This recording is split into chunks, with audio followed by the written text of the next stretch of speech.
Diyos maray na hapon po sa inyong kapos, mga tugang tagapag-antabay sa DWBS, Radio and TV, Legazpi. Yaon po kami ngunyan, hali sa magiging Kwasay Paris, na apo na Saint Carlo Acotis Kwasay Paris sa Naga, TV Albay. Asin, ini po ang sa indong lingkod, si Father Edwin Bragais, ang mission priest kan siring na mission area duman sa Naga TV. Asin yaon po digdi an sa kuyang kairiba.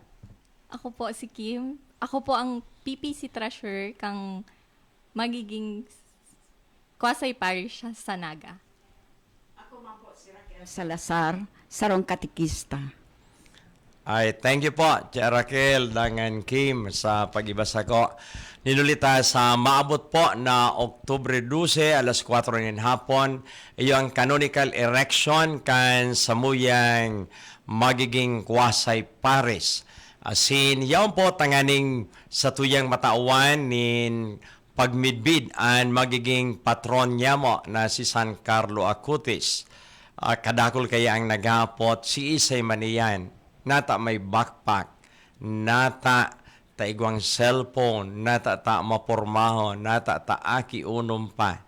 Ano siguro ang sa mayang paghiras? So, kung paano niya mo siya napili sa pag-andam niya mo kan mission area, sin ultimamente, ninulita sa laog nin labing santaon na ako yaon dyan, kanakaaging taon, ako na-assign bilang mission priest Hulyo 1, 2024. Yaon dyan, pinamibid ako ni Father Oloy Lawenco, ang administrator kayo kan St. Lawrence Martyr Paris sa TV, na kung sa insakop ang Naga, asin tulupang barangay ang Kararayan, Kale, asin Putsan. Sinensarong magiging party pa kayo ni An sugod na party kan horoan. Kambinaya niya ako nagpamidbid asin sa kuyang pinagkaulay ang mga lideres na nagkatiripon kay ito. Asin sa kuyang hinapot kong i-organize na into a mission area pastoral council. Sabi niya, opo. Kaya namok na po ang mission area pastoral council kan Naga Mission Area. Asin, sunod kaya na ginibo ko po, iyo ang house-to-house visitation sa mga borbarangay. Nagkapirang mga aldaw, asin simana, siringman bulan. Katakod kayan ang surusimanang pagmisa ko sa apat na barangay, misa antisipada, dangan Domingo, ang Putsan, Kale, Naga, asin Kararayan. So mga sityos, bulan-bulan ko dinuduman, siringman ang sugod na sarong barangay na partikan horoan. Kaya mga tugay, nahiling ko ang pagtalubo, asin siguro makakapagpatuto ining duwang kairiba ko. Haputong ko na, at Raquel, ano ang sa imong naobserbaran habang pinaganda tang mission area? Magayon nun po, ang response kan sa muyang mga parishioners, naging very cooperative sinda.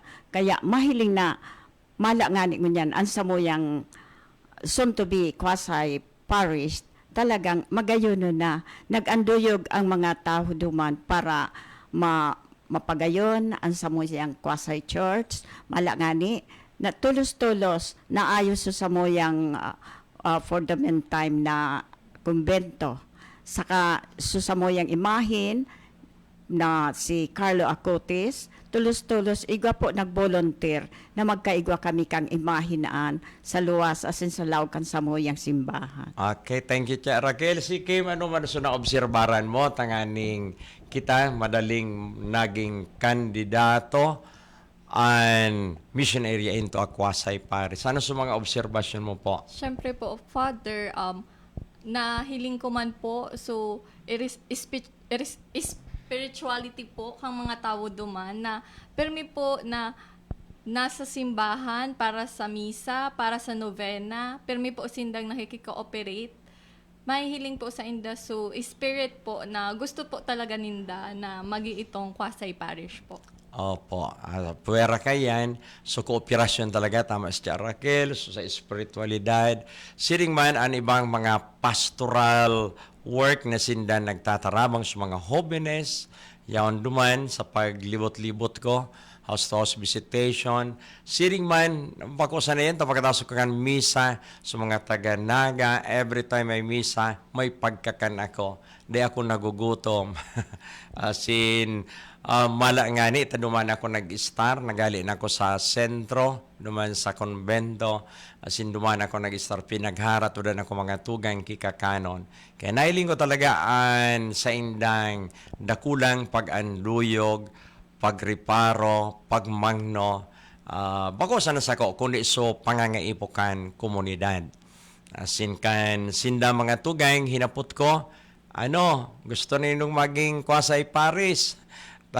Siguro naaraman man kan na bishop na Mons Chris, kaya pigahapot ako, niya ako, mapagiw mo ng konbento. Ito sinabi ni Tia Raquel, iguan akong konbento mga tugang, duman sa likuran.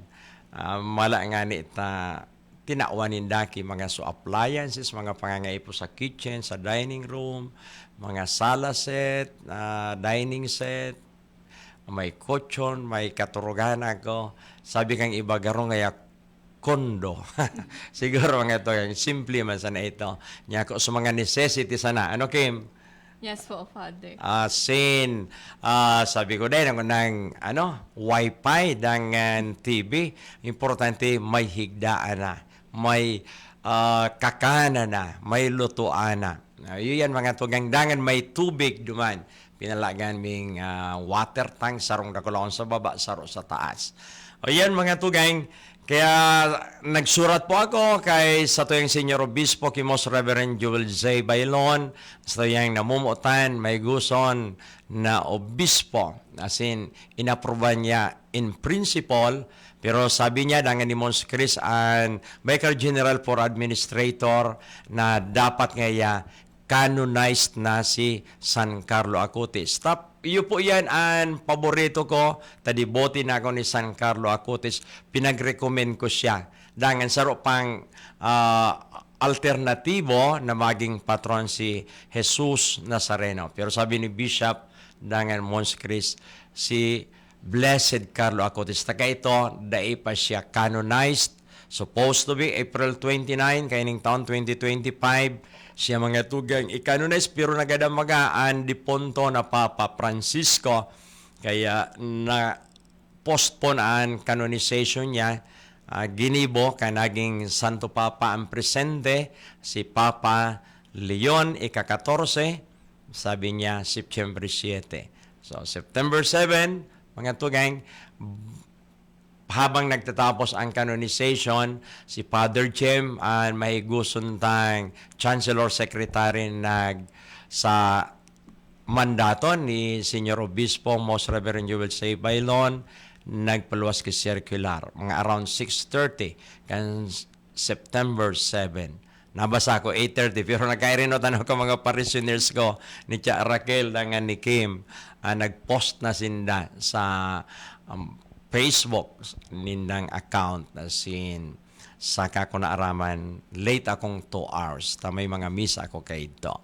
So yan mga tugang, ninuli kay yan ang dakulang pag-aprobar, elevate ni Bishop Bong kayan sa Muyang Mission Area into a Kwasay Paris sarong bendisyon sa 5 mga barangay sa Muyang Komunidad Kristiyana. Kaya siguro, babasahon po na ni Kim ang circular ni Obispo na yun. Siguro maaraman tagirari, although nabasa na nindo siguro sa Facebook kan diocese, pero iyo po ini ang circular kan sa tuyang namumuotan na Obispo. So, ini po ang circular, Diocesan Circular number 34, Series of 2025.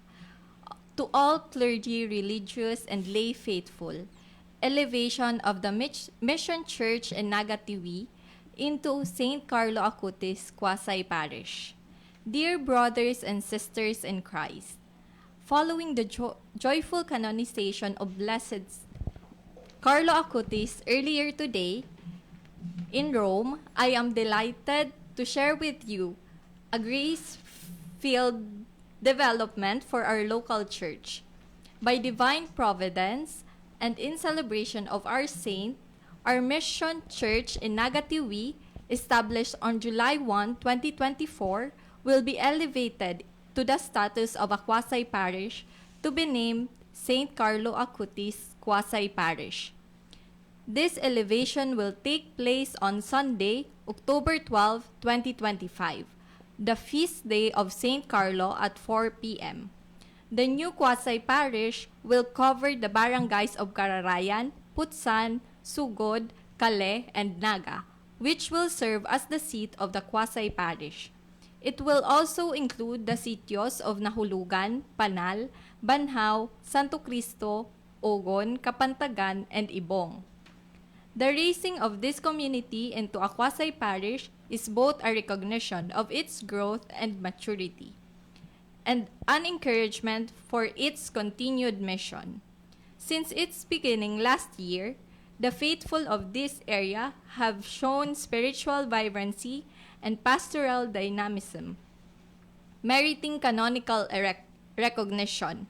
Naming the quasi-parish after St. Carlo roots the community in the example of a modern teenager whose holiness was lived amid ordinary life, digital engagement, and a deep love for the Eucharist. May the witness of St. Carlo Acutis inspire us to live holy, authentic Christian lives in our time. His example shows us that holiness is possible for everyone. Through his intercession, may our diocese grow in missionary zeal and joyful fidelity for the gospel as we prepare for our Diamond Jubilee. In the peace that binds us all, Joel Zay Bailon, D.D., Bishop of Legazpi, by mandated of His Excellency, the Bishop of Legazpi, Father Jem Norres, S. Penetrante, Chancellor. Salamat Kiwi. Yan po ang circular kan sa tuyang Senyor Obispo. Ngayon po, magkakaigwang na kita break para naman magkaigwang time check kita para sa mga sponsors tayo.